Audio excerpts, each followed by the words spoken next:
Hey cruisers, I'm Sherry with Cruise Tips TV.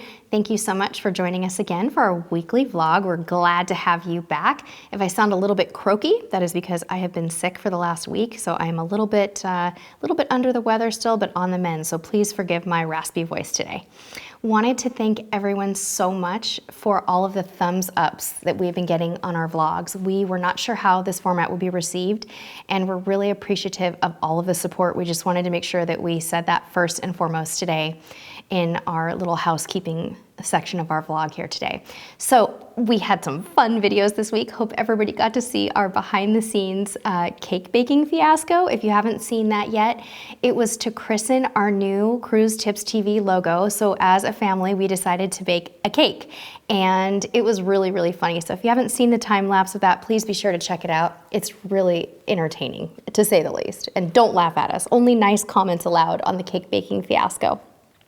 So before we get to our Q&A today, we wanted to just let you know that we do have a cool new gear video coming. We have a new tech gadget. Well, my husband has a new tech gadget, and we're really excited to review that for you, and you should be seeing that in the next few weeks. So if you're not subscribed already to our Cruise Gear channel, then get over there and hit that subscribe button. And let's get right into our Q&A. We have a lot of awesome questions today, and we're excited to see what we can do to answer some questions.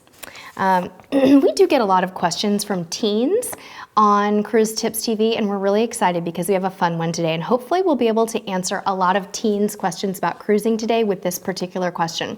So Simply Zara from Ireland, hello in Ireland, is going on a Royal Caribbean Freedom of the Seas cruise in May to the Med. You lucky dog, by the way. I'm super jealous. And she wants to know if we have any tips for teens, and do we know what there is to do? Okay, first of all, Freedom of the Seas is an amazing ship, and Royal Caribbean is probably the absolute best cruise line for teens. So Simply Zara, you chose well. You have so much to do. There's so much that I actually had to make a list here, because speaking from memory, there's no way I could tell you all of the fun things that you're going to be doing on your cruise. There is a 3D movie theater. There are 10 pools and hot tubs, yes, 10. There is a flow rider surf simulator, a rock climbing wall, an ice skating rink, a mini golf course. You'll have your own teen lounge and disco, and they'll probably give you a schedule when you get on the ship of everything that's gonna be happening in your age group for the entire week, so that should be a nice way for you to help plan things out a little bit. We do have some tips for you. Number one, if you want to go ice skating, make sure that you book your ice skating experience early. There are thousands of people on that ship, but they only give away a certain number of ice skating passes because they're having to plan for all of the ice skating shows. So you really need to stay on top of that if you want to ice skate. Another tip, make new friends. You're going to probably make lifelong friends on this trip, so be ready for that. You're gonna have a blast. I hope that there's a lot of kids in your age group on the Mediterranean cruise, and I think in May that there probably will be. Hopefully enough kids will be out of school. And last but certainly not least, I asked my 7-year-old son if he had any tips for you, because he thinks he's a teenager. So Simply Zara, this is what my 7-year-old son said to you, and I quote, "Bring your phone and get as much ice cream as you can." So that is my advice to you. I think you're gonna have a blast. Pack really comfortable shoes, take lots of photos, make new friends, and have a really good time. Maybe take a travel journal and a good book with you. You're gonna just have an amazing time, and I really do want to hear back from you after your cruise. Our next question today is from Carly Coolidge. This is a really fun question. Carly thanks us for the wardrobe tips and says, what's the 1 or 3 things that most people forget to pack or don't think of packing? Excuse me, sorry guys, I'm a little croaky. Here are the things that I think that people forget to pack or make packing mistakes with. Number 1, you cannot pack enough comfortable shoes. I don't mean quantity of comfortable shoes, I mean pack your most comfortable shoes. You will walk a lot on a cruise. Number 2, you need lots of $1 and $5 bills for tipping everyone, from the luggage porter at the cruise port to the room service guy that brings you your morning tray of coffee. And number 3, you are going to laugh at me. You need to make sure you pack enough underwear. I know that's really weird, and I've never said anything about underwear in any of our packing tip videos, but here's the thing.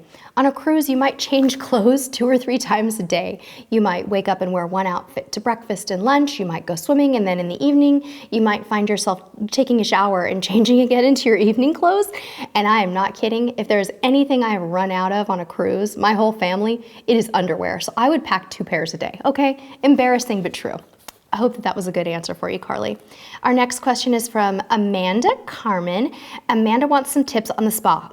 Sounds like she's going on Carnival and wants to get excited about the Cloud9 spa, maybe get a massage, maybe her nails done, and she wants some tips. First of all, Amanda, if you haven't seen our spa episode, we do kind of have general tips in the spa episode that will absolutely apply to Carnival and to your situation, so I do want you to watch that, but I have several for you. I actually, if I get a manicure or a pedicure on a cruise, I like to get it on embarkation day. It's not crowded in the spa on embarkation day, and what better way to start your cruise than to get your nails did? So that will be fun. Obviously, cruise lines offer amazing sea day specials. They're going to be offering, I'm sorry, not sea day specials.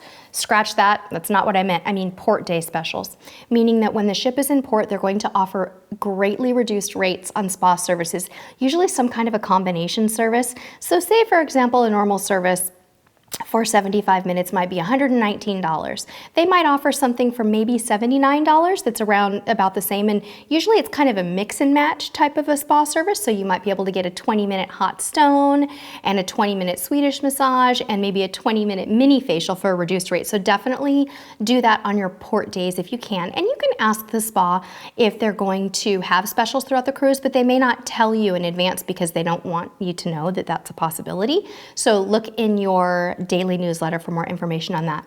Also, if there's a nice thermal spa on your cruise, if they have one of those rooms where you pay a little bit of extra to go in the hot tub or maybe use the saunas, you definitely want to do that. It's worth the extra charge if you like spending some time in the spa. So I hope that helped you, Amanda. Let me know if there's anything more specific you'd like to know about. I don't go to the spa a lot because I like to spend my money on filet mignon and excursions, but I can certainly help if you have more specific questions. Next question is from Jay Ivy, going on an Alaskan cruise, wants to know what our favorite port is and if we have any recommendations for experiences. I love every Alaskan port I've ever been to. My favorite port is Haines, Alaska, but a lot of ships don't visit Haines. So I'm actually going to talk with you today about Juneau because Juneau surprised me. I would recommend to you that you go to Nugget Falls in Juneau, take the bus to Mendenhall Glacier, and if you're able, make the hike to Nugget Falls. You're going to want to leave early so you have enough time to really enjoy your hike and stand under these beautiful waterfalls. Also, be sure to watch our videos on Alaska. We have an entire playlist on all of the ports that you can visit there and things to do, so make sure that you look for those and watch those. That should really help you. If I were to go back to Juneau or anywhere in Alaska, some things that I want to do is go to a salmon bake. I'd also like to go on another glacier flight, so a helicopter to a glacier, or go flight seeing. That's something I'd love to do. And I'm also really excited someday, maybe when our son gets a little bigger, to go rafting, maybe even rafting near a glacier and take lots of photos. So I hope that helped. Please do take a look at our Alaska playlist. We have 2 more questions today. Tammy Allison wants to know a little bit more about the behind-the-scenes tours we spoke of and wants to know if the tours are free, if there's a charge. Usually behind-the-scenes tours per se are for a charge. I know right now Princess has a behind-the-scenes tour that's really comprehensive. You get to see a lot of action that goes on behind the scenes, and those tours run around $150. However, some cruise lines will offer free galley tours, so make sure to check your newsletter, and when in doubt, go to the purser's desk or the hotel desk, the guest services desk, whatever you want to call it, and ask them about those tours. But usually, yes, the fancy ones are for fee. Our last question today is from Sydney Forrester. Hi again, Sydney. Wants to know how far in advance we book our cruises. You know what? We book up to a year in advance, but usually not that far in advance. It really depends. We look for deals. And for non-peak cruising times, as you've probably heard us say before, we do not like to cruise during spring break or generally even during summer break. So we will book them whenever we can find the best deal. Don't forget wave season. Wave season, that period from between maybe January and March, January and April, are really, really amazing for deals. So don't forget about that. I hope that answers your question, Sydney. And that's about it for today, folks. We really want to emphasize that it's important to follow us over on Instagram and Facebook and Twitter for little updates from us. Also, when we go on our next cruise in about a month or so here, we're going to try as hard as we possibly can, if the internet connectivity is cooperative, to post a lot of live photos for you of our experience, in addition to, of course, recording lots and lots of video for you and hopefully doing some vlogging on the ship. So follow us over on Instagram, Facebook, Twitter. We generally post host to all three and make sure that you're staying in touch with us. And that is it for today, everyone. Thank you so much for putting up with my croaky little voice. If you have any questions for us for next week's vlog, please leave them in the comments below. We love hearing from you. And that's it. Until next time, we'll see you on the high seas. Bye! Hey, click me to subscribe. I made it all the way through without coughing. I want my cough drop now. Don't you dare put that in. That's going in the No, reel. it's not. You are not. No.